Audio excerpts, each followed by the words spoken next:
I can do better than that.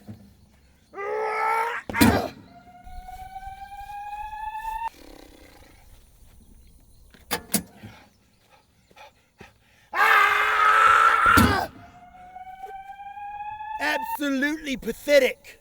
I bet you couldn't do much better. I've been doing karate since I was 2 weeks old. I will destroy your score. Yeah, okay. Go ahead, let's see it then. All right.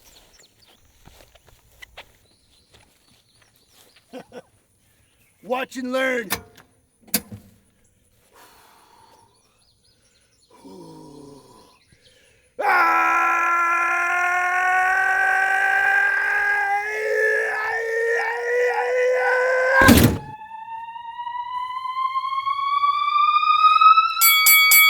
All right, man. I'll see you later. I'm off to karate. I'm gonna pick up some Pokemon cards.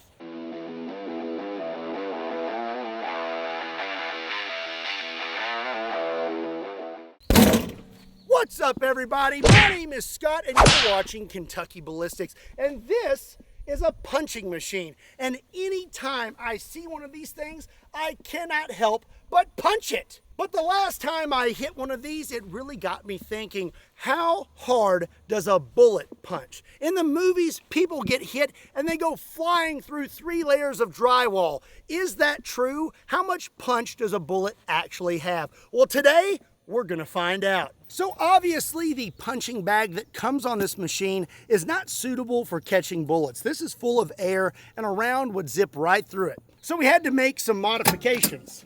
Now we are equipped with an angle iron frame that holds 2 layers of level 3A Premier Body Armor soft armor. The only problem with this frame and this body armor is it's quite a bit heavier than the original punching bag. So we had to create a counterweight system inside this machine so that the resistance is as close as it was to the original. So I'm gonna take some extra precautions just in case so we don't damage the machine in between shots. So this is 6 foot by 3 foot, and it's 1/8 of an inch thick of mild steel. This is gonna cover up the computer and brains of this machine. That way, if we shoot this body armor and it does not catch it, it's gonna hit this steel and we can continue on with the video. Now, you can't see the numbers, but I have taped a GoPro to the back of this steel so you will still be able to see what kind of numbers we're producing when we shoot this body armor punching bag machine. So I don't expect this first round to do much, but for the sake of science, we're gonna do it anyway. So we're gonna start out with 22 long rifle. This is a Smith & Wesson Victory, and I'm loaded up with a 40 grain 22 long rifle. Okay, I'm very excited. Here we go. Nothing.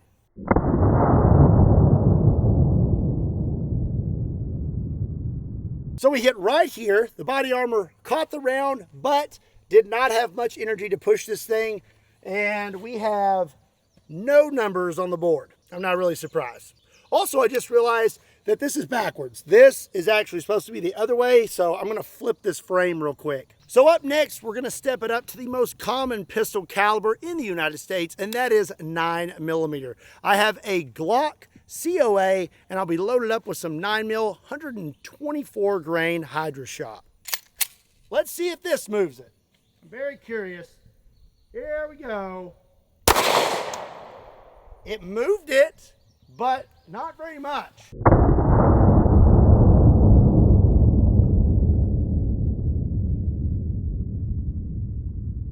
We have a good hit. Oh, the round is right there. It is stuck in it. And as you can see, it just barely moved this thing, which is rather interesting.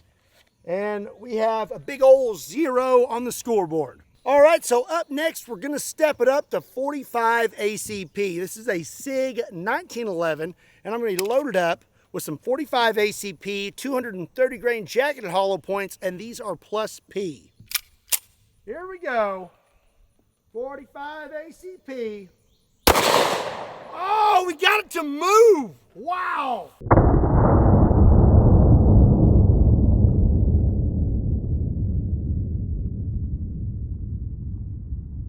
Starting to feel pretty good about this video right now. This is actually catching the bullets, and as you can see, that mushroomed all out on this thing. And we have a score of 1.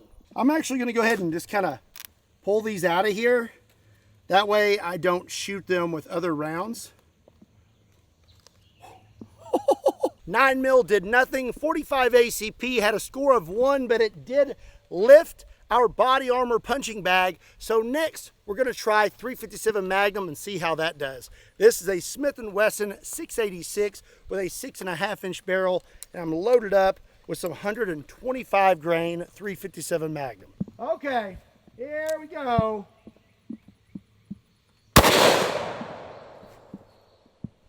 Not much different than the 45.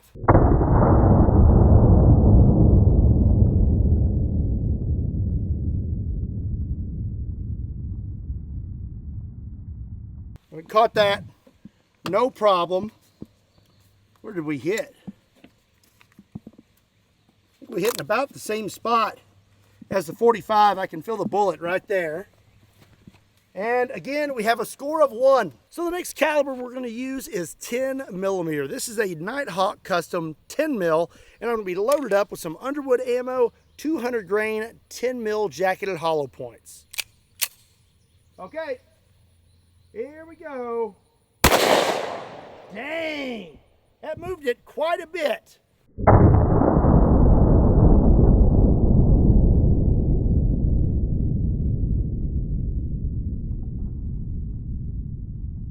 Still only a score of 1.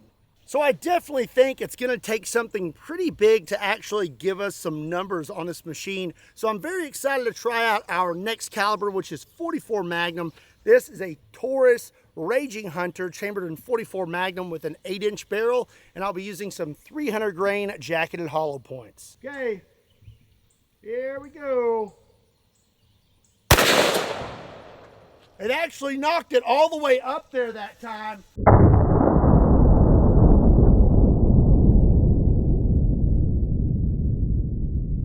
I cannot believe that worked, but I bet we still don't have a score. Now we have a score of 1, but it still was delivering enough punch to actually lift that all the way up, which is pretty awesome. Okay. I think we hit somewhere in here. No, we hit right there. That hole right there. The body armor is still holding up good. Our frame, oh, looks like we may have broken a bolt. Yep. I hope this can hold up for the rest of this video. So I think what we are learning so far from this video is that handguns do not have the knockdown power that they have in movies. But before we move on from handguns, we're going to shoot it with the biggest production handgun in the world, the 500 Magnum. This is a Smith & Wesson 500 Magnum with an 8 3/8 inch barrel, and I'll be using some 350 grain hollow points. I hope this frame holds up to this because I have several other guns I want to use. Okay, let's see if we can actually get a score. Here we go. Oh! Oh!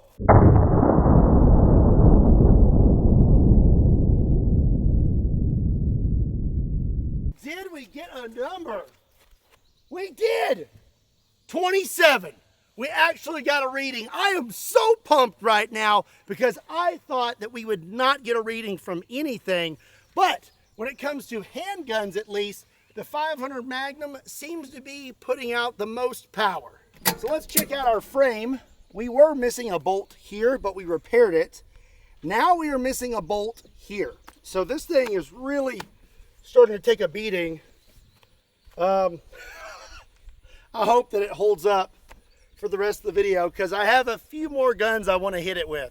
Are you enjoying this video? Well, if you are, you better hit that subscribe button or I'm gonna find you and I'm gonna use you as a punching machine. So we were finally able to get a reading when we used the 500 Magnum. So now we're gonna see what happens when we step it up to a 12 gauge shotgun. This is a Remington 887 and I'll be loaded up with a 2 3/4 inch 1 ounce slug.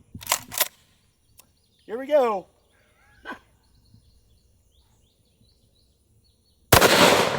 Oh! Oh! Oh!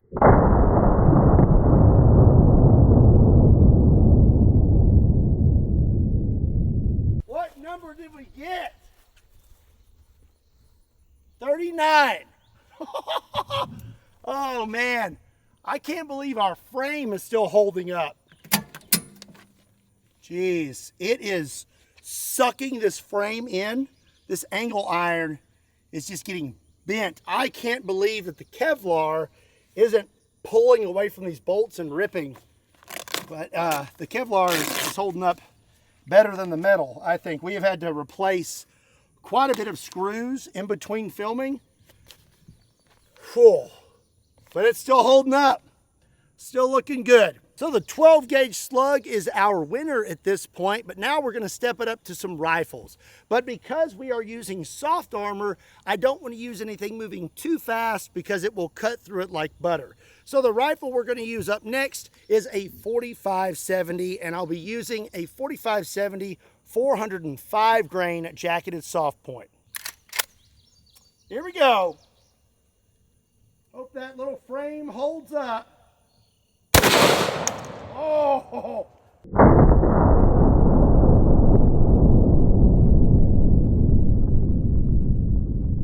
I think we may have broken a bolt or two.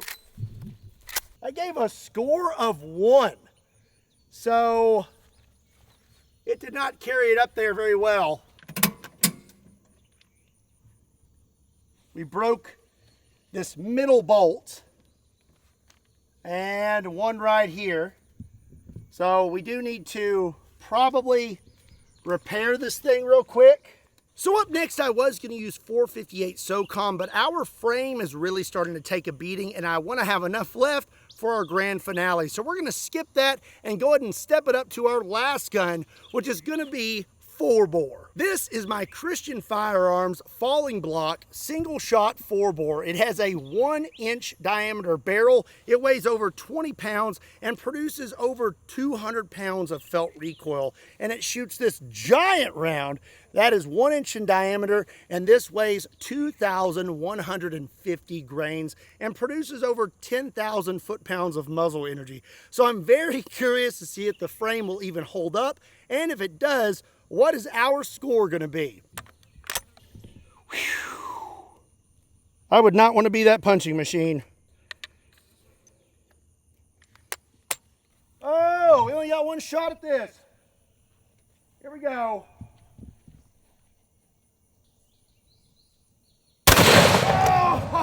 Oh! Oh! Well, I don't know what got hit harder, the punching machine or my shoulder.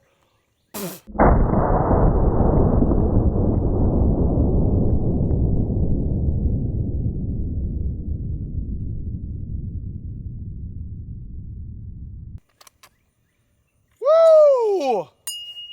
Like a tuning fork.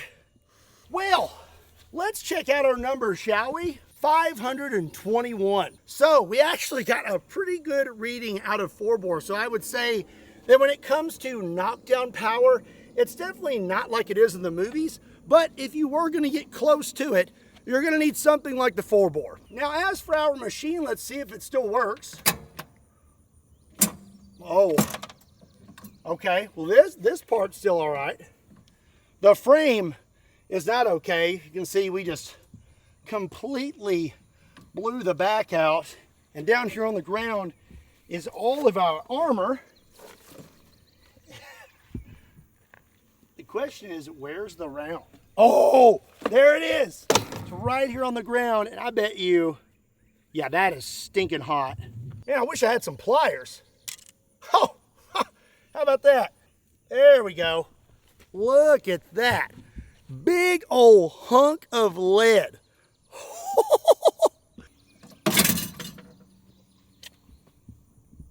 Let's move this. Okay. Now let's see if this machine still works. Oh. Hey, it still works. Well, you know what that means? That means maybe we can have a part 2 to this video. I say next time we equip this thing with a plate holder that will hold ceramic plates, and that way we can hit it with something that's moving faster, like 223, 308, things of that nature. The soft armor was definitely not going to hold up to those speeds, but we were able to get some pretty good numbers today, and we proved our concept. It actually works, and 4-bore at the moment is the champion, you know, other than these hands. All right. That is going to be it for today's video. I hope you enjoyed it. Would you like to see a part 2? And what guns would you like to see used in a part 2? Let me know in the comment section down below. Also, be sure and give this video a like, hit that subscribe button, and be sure to check me out on all other social media platforms. Links to those can be found in the description down below, along with a link to KentuckyBallistics.com, just in case you want to pick up a shirt. And as always, my name is Scott. Thank you so much for watching Kentucky Ballistics. I'll see you next time.